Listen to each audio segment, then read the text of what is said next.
Hi there, this is Ranjit, and in this video we'll be having a look at the Samsung Galaxy Z Fold7.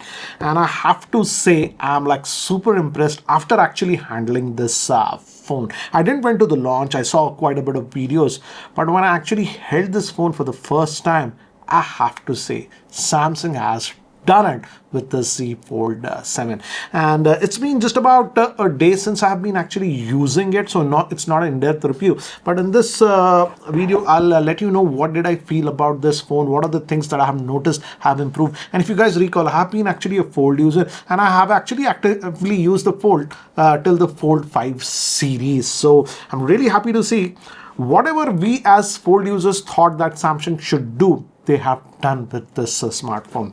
And of course it comes inside this box. You don't get a lot of things with in the box. Of course we got the phone itself, you can see this. Apart from that, we also got this some minor paperwork, and we get a SIM ejector tool and a USB Type-C to Type-C cable. So I'll keep these things to the side, and let's look at this one. And we have to talk with the physical aspect of this phone, because that's the biggest thing that jumps on you. In fact, when I showed this phone to my wife for the first time, she thought this is just a normal phone, and when I opened it up like this, she just said wow. And she's a person who generally does not get excited with new devices or something, and she in fact told me, if you look at the phone from this side, how slim it is. In fact, if you notice the USB Type-C port, it is so slim. I don't know if they would have made it even slimmer than this, how would they would have fit this USB Type-C port. So the first thing that jumps to you is that if you're coming from the older Fold series, for example, if I recall, the Fold 6 was 239 grams, Fold 5, I don't recall, it was 254, 255 grams. So this is very, very light. This is just 215 grams. In fact, it is lighter even than the Samsung Galaxy S25 Ultra. If I recall, that was 217 or 218 grams. So this just feels like a normal phone. In fact, now, biggest thing is that the earlier Fold used to be a lot narrower in this cover screen mode, but this is actually wider. I would say it's not super wide, but again it's wide enough that you can do everything. In fact, because of that, the diagonal screen size also has increased. It's a 6.5 inch screen, so now it's very comfortable, I would say, to do. And again, the thing is that for typing etc, also it is a lot more easier experience on this one. It comes in 3 variants, guys. The base variant will be 12 gigabytes of RAM. That'll come with 256 gigabytes of storage. We also have 112 gigabytes of storage. In fact, right now Samsung is running this offer for that pre-order offer or whatever. I'll have a screenshot here, is from the Samsung's official website. Right now, if you're opting for even the base variant that comes with 256 gigabytes, you'll be bumped up to 112 gigabytes of storage. And also there is one more variant that comes with 1 terabyte of storage that will have 16 gigabytes of RAM.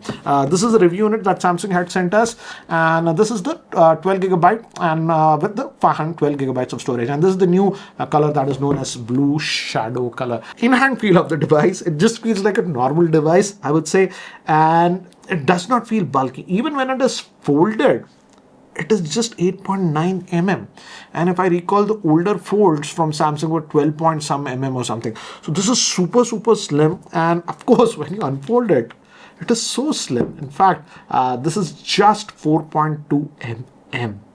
So they have done an incredible job. Another thing that I liked is that the SIM tray also, if you notice, is on this one. Let me actually show you. This is also, though it's such a slim phone, this is still having dual nano SIM on this one. And apart from that, you can also opt for eSIM if you want. eSIM functionality is also there.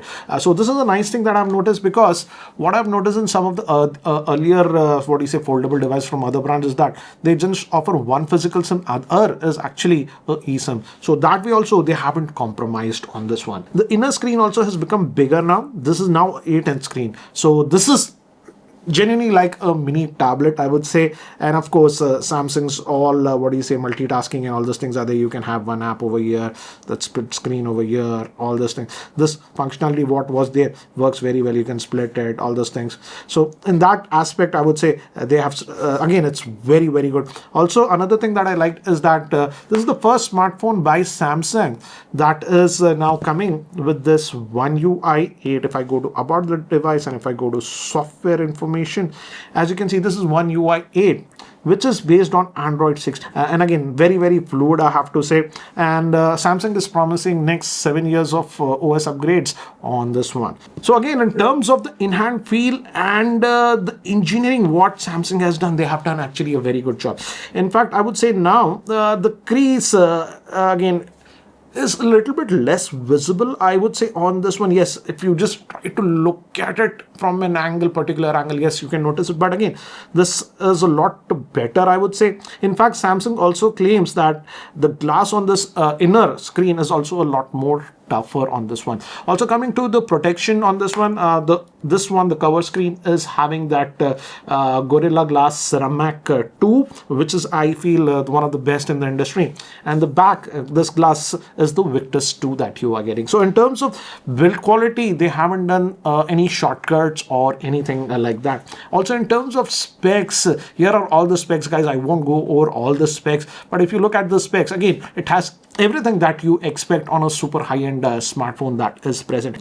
Coming to general performance, again, as expected, guys, you don't have to worry about it. The general performance is very good because of the Snapdragon 8 Elite processor that you're getting on this one. And again, it's too early to talk about the battery life on this one. The battery capacity is the same as the earlier Fold, that is the 4400 milliampere. And again, it's too early for me to comment about the battery life, but again, I was a user of the Fold 5 and I used that as my primary smartphone for quite some time, and at end of the day, generally I used to hover about 25 to 30% I would say with my regular usage. So I have to see how this fares, but I feel this might do even better than that one because the Snapdragon 8 Elite processor is actually pretty good in standby time and stuff like that. Of course, as is the Samsung smartphone, we have AI integration on this one. In fact, if you press the power button for some time, you also have the Gemini on this one. And again, it's recognizing me that. And also, you can share the screen live. For example, if you don't know anything and ask Gemini to get support. Apart from that, again, if I just show it to you. If I go over here and if I go to the Galaxy AI, we have all the AI modes that you have seen with earlier Samsung smartphones on this one, and these actually work very well. So you have the browsing assistant, photo assistant, actually drawing assistant. In photo assistant and audio eraser, also we have a lot of options. In fact, as I've told you, we also have a wallpaper, a lot of customization where it actually aligns stuff very easy. So again, it's very easy. But let me actually give you an example. I like this. You have also always seen this photo eraser or something. For example, this is just, I wanted to show real. This is just a shot that I took, and as you can see, there's a lot of stuff over here, garbage and stuff, and this actually works very well. I just press this and it says draw around the area what I want to remove, because all this junk, for example, it's here also. Let me just select all the junk that is there, and it has sort of selected it, and I can erase it. It has done the erasing now, and I can press the generator fill, and it's going to use the AI to do that. And again, we also have an option of asking it to do everything locally on the smartphone, so that way actually it's pretty good. And this takes a couple of seconds. Again, as you can see, this is what it did, and this was the original. This is what it did. I didn't remove this properly, otherwise I would have done that also. So this is actually really nice. Also, I noticed that audio eraser is also done very well on this one. In fact, I don't know if you can guys can notice that, but let me try to see. And front facing camera, but behind it's my inverter, and it's a solar inverter, so it's making a bit of noise.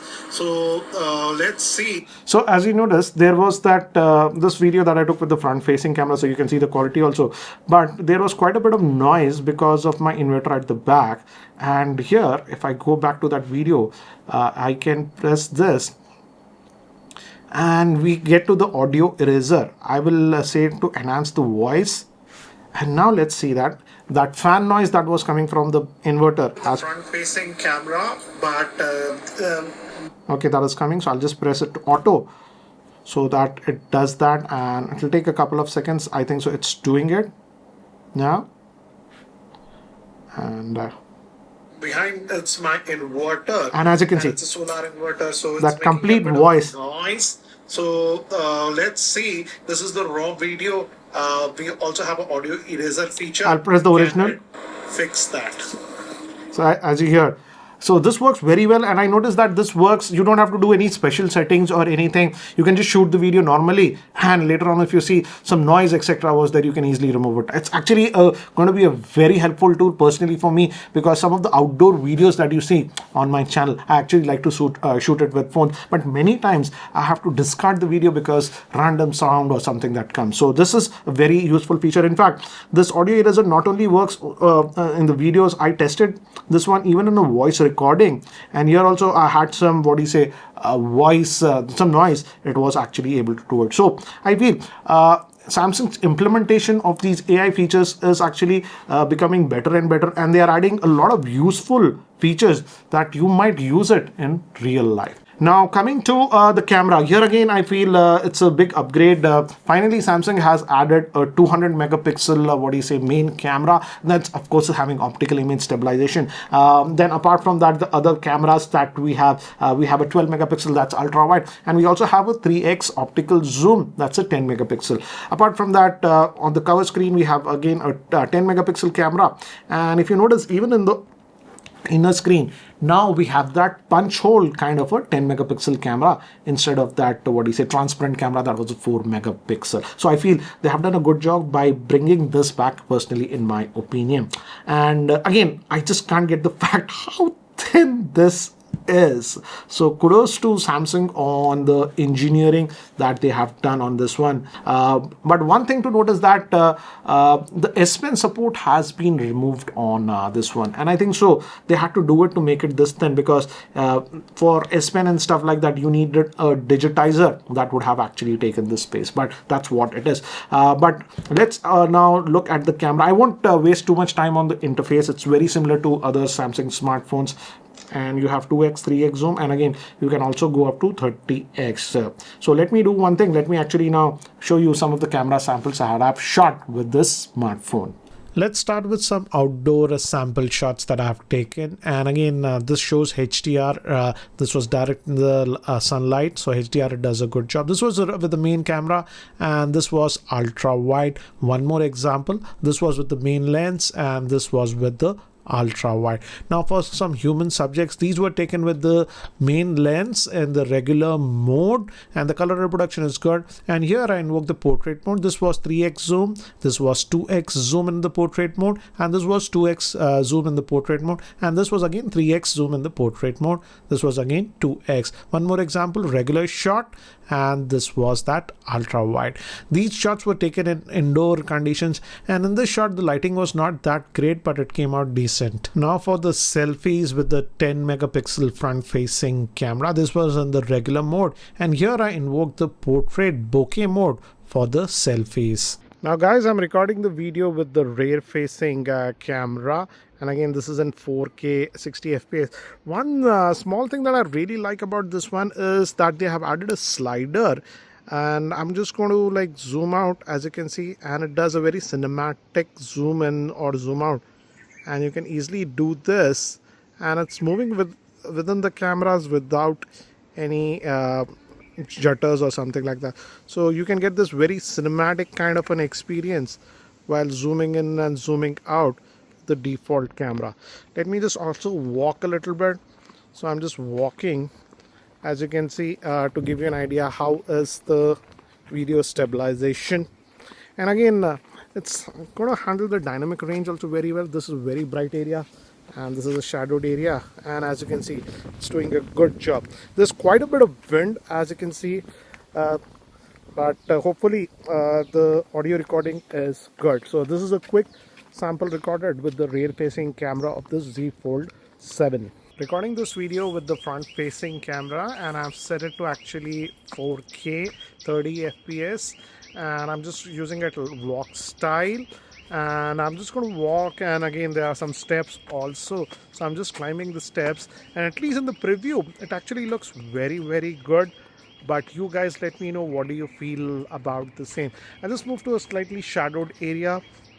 So this is a quick sample video recorded with the front facing camera of this one. And also you have seen earlier the sample of audio eraser. There is some noise or something when you're shooting video. I like the fact that you can actually remove it afterwards, and you don't have to do any special process or etc while recording the video. So guys, this is the Samsung Z Fold 7. What do you guys feel about the same? Personally speaking, I have to say Samsung has done an incredible job with the Z Fold 7. And I have to say they have listened to the critical feedback from users and what review we have said. Now, it just feels like a normal phone. If you don't open it, the weight, it just feels like some of the flagships. In fact, some of the flagships are even heavier than this smartphone. And when you open it up, it's a genuine 8-inch tablet that you're having that you can use for productivity. So I would say in terms of the hardware engineering, what they have done an incredible job with this smartphone. And also again, another thing that I like about Samsung foldables is that, and that's the reason that we see some of the Samsung smartphone or foldable smartphones in the wild and we don't see others, is the software integration that they actually do in terms of these inner big screens. I feel Samsung does one of the best integrations there for multi-use and other AI stuff that I have told. But again, the pricing of this smartphone has increased now. As I've told you, the base variant starts at 1,75,000. But as of now, if you opt for that initial whatever is a pre-book offer or whatever, they will upgrade you to the 512GB variant. So what I'll do is, guys, I'll leave the link of Samsung's official website in the description so that you can check out all the details. But what do you feel about the Galaxy Z Fold7? Do let me know. And in fact, this is a review note. This will go back to Samsung after a month or so. I'll try to do a full in-depth review for this one. But I'm actually, personally speaking, tempted to buy this Galaxy Z Fold7. But would love to know what are your thoughts about the Galaxy Z Fold7. Anyways, guys, that's it for now. Thanks for watching. This is Ranjit, and I hope to see you in my next video. Take care, guys.